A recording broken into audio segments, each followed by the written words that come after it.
V prostorih šole Idej na Šutni je nocoj potekala okrogla miza na temo lokalne samouprave. Priredil jo je občinski odbor Zares Kamnik, v goste pa je povabil poslanca Vilija Trofenika.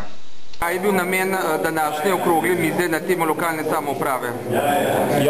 Naš namen je bil ljudem predstaviti osnove lokalne samouprave, predvsem spodbuditi občanke in občane, ki so že dejavni, in tudi takšni, ki še niso dejavni, so samo kritični, da se udeležujejo javnih zadev, da uporabijo vzvode, ki so občankam in občanom na voljo, in da vplivajo na dogajanje okrog njih. Hkrati pa tudi poskušati občini dati vedeti, da je tudi občina tista, ki se lahko poslužuje širšega in večjega vključevanja občank in občanov. To je bil naš osnovni namen in mislim, da je to začetek. V drugih mislih bomo nadaljevali in bomo obravnavali tudi konkretne zadeve. Kaj pa meni o samoupravi na Slovenskem gost večera, Vili Trofenik? Kaj menite, da v Sloveniji omejuje razvoj lokalne samouprave? Področje lokalne samouprave v svojem četrtem mandatu zahteva resen premislek oziroma redefinicijo na celotnem področju lokalne samouprave, zlasti na podlagi pozitivnih in negativnih posledic in seveda v nadaljevanje v smislu krepitve organov demokracije na lokalnem področju in pa nadaljne decentralizacije, tako z vidika pristojnosti, z vidika finančnih virov.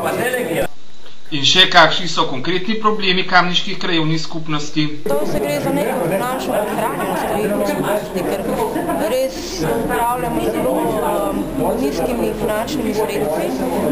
Res, da nam občina nudi recimo support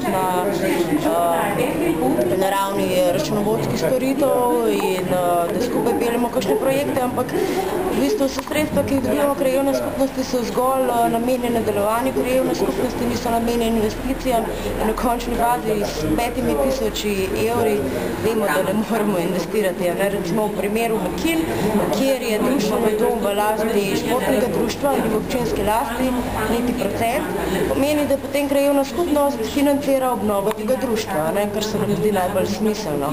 Prav tako financiramo razna društva, kdorkoli nas zaprosi za neka sredstva, jih mi damo.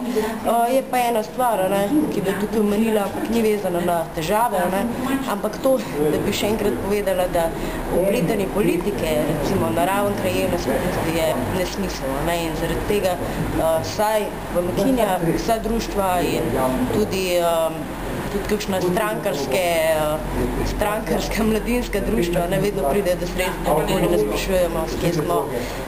Tudi jaz sem politično opredeljena, ampak če vprašate člane sveta krajevne skupnosti, bojo vsi lahko zatrdili, da te svoje politične vpletenosti nisem nikoli vpletala v delo krajevne skupnosti.